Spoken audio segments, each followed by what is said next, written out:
चिराङावबो आनन्दराम बर'आ बान्था 2023खौ गथायो।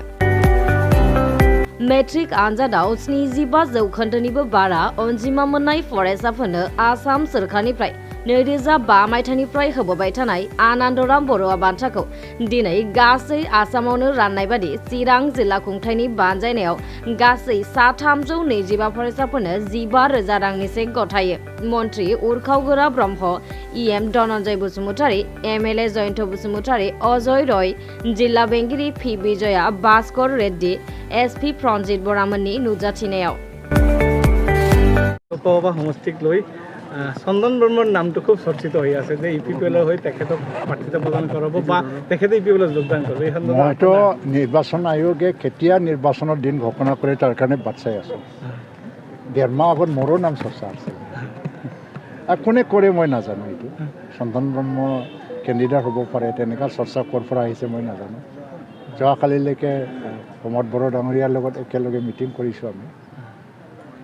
হয়, কিবা এটা কথা ওলাইছে চন্দন ব্ৰহ্ম BPFৰ প্ৰতি বেয়া পোৱা আছে বা মানে ভাল নাপায়। আজিকালি BPF এৰিব খোজে, UPPLৰ লগত কাম কৰিব খোজে, কিন্তু UPPLত সোমাব বুলি তেওঁ কথা কোৱা নাই।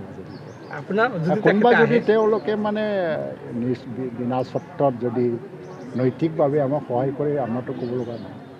আহিলে আমাৰ এইটো ল'ব নল'ব আৰু কেনেকৈ ল'ব, কিহৰ ভিত্তিত ল'ব, এইবিলাকত নিৰ্ণয় কৰিবৰ কাৰণে সভাপতি আছে আৰু ছিনিয়ৰ লিডাৰ আছে ৰণবীৰা নাৰ্জাৰী, ৰাজু নাৰ্জাৰী।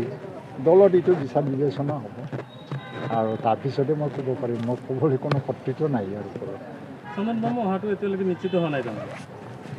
মই নাজানো, কাৰণ মই আৰু এতিয়া এইবিলাক বিষয়টো মোৰ বিষয় বুলি মই ধৰি নলওঁ। আহিলে আপোনালোকৰ কোকৰাঝাৰত যে প্ৰাৰ্থিত্ব প্ৰদান কৰাৰ কথা চলিছে, যদি আহে কিমানখিনি লাভ হ'ব বুলি ভাবে? প্ৰাৰ্থিত্বৰ কথা প্ৰদান আমাৰ দলৰ মাজত চলাই নাই। মই যোৱাকালিলৈকে প্ৰমোদৰ লগত কথা পাতিছোঁ। এই প্ৰাৰ্থিত্ব দিয়াৰ কথা মই শুনাই নাই, তেওঁ কোৱাও নাই। তেওঁ যদি বিনা চৰ্তত যদি প্ৰথম মানে UPPLক সেৱা কৰিব বিচাৰিছে, ইয়াত ক'ব লগা একো নাই। কিন্তু মানে প্ৰাৰ্থিত্ব প্ৰদানৰ কথা দলৰ মজিয়াত বা কোনো নেতাবিলাকৰ মাজত আজিলৈকে আলোচনাই হোৱা নাই। মোৰ লগতে আলোচনা হোৱা নাই। যদি হোৱা হ'লে যোৱাকালি ক'লেহেঁতেন। যোৱাকালি আমি তামোলপুৰত আছিলোঁ। আৰু কথাটো হৈছে কি, নিৰ্বাচনৰ আগে এইবিলাক কথাটো বাহিৰত ওলায়। চন্দন ব্ৰহ্ম নিজেই কোৱা নাই UPPLত মানে জইন কৰিম বুলি, কোনোদিন কোৱা নাই। ক'ৰবাত লগ পাইছে, কাৰোবাৰ লগত ব্যক্তিগত আলোচনা কৰিছে, আমাক বেয়া পোৱাৰ কথা কৈছে আৰু লাগিলে UPPLক সহায় কৰিম বুলি কৈছে। সেইবিলাক কথাৰ ওপৰতে আমি দলীয় সিদ্ধান্ত ক'ব নোৱাৰোঁ। যদি চন্দন ব্ৰহ্ম আহে UPPLৰ লাভান্বিত হাইপথেটিকেল এইটো আৰু হাইপথেটিকেল বিষয়ৰ ওপৰত কিমান আলোচনা কৰিম। মানুহ আহিব মানে কিয় লাভ নহ'ব? চন্দন ব্ৰহ্মৰ ভোটটোতো অন্ততঃ এটা হ'লেও আমাৰ প্লাছ হ'ব না। কিন্তু এই বুলি দলীয় পৰ্যায়ত সিদ্ধান্ত লোৱা এটা ষ্ট্ৰেটেজিক বিষয় আৰু তাত কৰ্তৃত্ব অকল সভাপতি আৰু দলীয় বিষয়ববীয়াৰে আছে। Thank you. ইতিমধ্যে এটা মাইলষ্টন কৰিছে 2023 আজি তাৰ স্বীকৃতি প্ৰদান কৰা হ'ল চৰকাৰী ফালৰ পৰা। সমগ্ৰ অসমত প্ৰায় 4,13,400 ছাত্ৰ ছাত্ৰীসকলক আজি আনন্দৰাম বৰুৱা বঁটা প্ৰদান কৰা হৈছে আৰু ইয়াত 15,000 টকাকৈ দিয়া হয়। 2019লৈকে 2005ৰ পৰা লেপটপ দিয়া আঁচনি আছিলে। এইটো 20ৰ পৰা এইটো কেছ টকা দিয়াটো আৰম্ভ হৈ গ'ল। চিৰাং জিলা 325জন ছাত্ৰ ছাত্ৰীয়ে এইটো পাবলৈ সক্ষম হৈছে। TBT যোগে অলৰেডি পইচাবিলাক ট্ৰেন্সফাৰ হৈছে। চিৰাং জিলা 2023 চনত SSLC বা হাইস্কুল শিক্ষান্ত পৰীক্ষাত টপ মানে কৰিছিল। আজি মই এইটোৱে ক'ব বিচাৰিছোঁ যে ক্ৰিকেট খেলত কেতিয়াবা ভাৰতেও বিশ্বজয়ী হয় আৰু কেতিয়াবা কিন্তু প্ৰথম ৰাউণ্ডতে আউট হৈ যায়।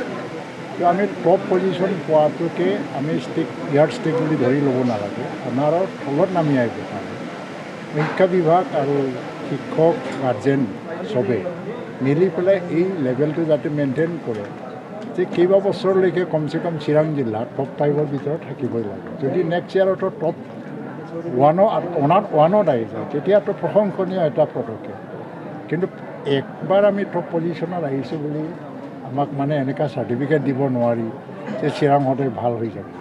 কিন্তু আমাৰ চেষ্টা যদি হয় আমি প্ৰমাণ কৰি দেখুৱাইছোঁ 2023 যে শিক্ষা বিভাগে কাম কৰিব আৰম্ভ কৰিলে, শিক্ষকসকলে ক্লাছ কৰিবলৈ আৰম্ভ কৰিলে, গাৰ্জেনবিলাকে খবৰ দিবলৈ আৰম্ভ কৰিলে, ছাত্ৰ ছাত্ৰীয়ে মানে এই গোটেইবোৰ পৰিৱেশ পাই পেলাই ভাল পৰীক্ষা দিলে, তাৰ কাৰণে ভাল ৰিজাল্ট পাইছোঁ। এইটো যদি আমি ধৰি ৰাখিব পাৰোঁ ভৱিষ্যতত চিৰাংটো সদায় মানে নাম উজ্বলি থাকিব মই ভাবোঁ।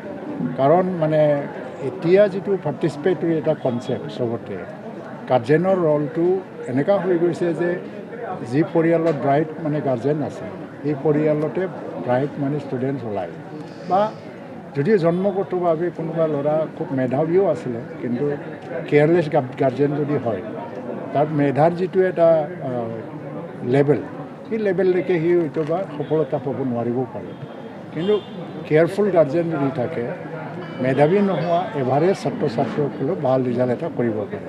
তো আজি মোৰ আহ্বান থাকিব চিৰাং জিলা, ইমান দিনে চিৰাং জিলা এটা হিংসা জৰ্জৰ অঞ্চল আছিল। কেইদিনমান আগত ড্ৰাগছৰ কাৰণে বহুতখিনি কথা চৰ্চা হৈছিলে চিৰাঙত। ইণ্ডো ভূটান বৰ্ডাৰ হিচাপে বৰ্ডাৰ এৰিয়াত যিবিলাক ইলিগেল এক্টিভিটিছবিলাক চলি থাকে বুলি এটা চৰ্চা হৈছিলে।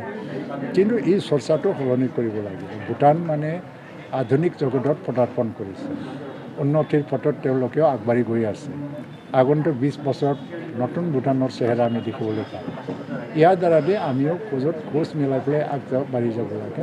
ভাৰতবৰ্ষ যথেষ্ট উন্নত, কিন্তু চিৰাঙত বিভিন্ন ধৰণৰ সামাজিক আৰু বিভিন্ন ধৰণৰ আৰ্থিক সমস্যা এইবিলাক সমস্যা থকাৰ কাৰণে আমি উন্নতি কৰিব পৰা নাই। যদিও ইয়াত এটা ইণ্ডাষ্ট্ৰী আছে, কিন্তু মানৱ সম্পদ গঢ় দিয়াৰ ক্ষেত্ৰত যেনেকৈ যোৱা বছৰৰ পৰা আমি গোটেই অসমত এটা চৰ্চাৰ বিষয় হৈছে জিলা হিচাপে, সেইটো যদি আমি বৰ্তাই ৰাখিব পাৰোঁ, ধৰি ৰাখিব পাৰোঁ, তেতিয়া চিৰাং জিলা খুব মানে মডেল জিলা হিচাপে প্ৰতিষ্ঠা কৰিব পাৰিব আৰু উন্নত জিলা হিচাপে আমি প্ৰতিষ্ঠা কৰিব পাৰিব। আমি পলিটিক্স কোৱেশ্যন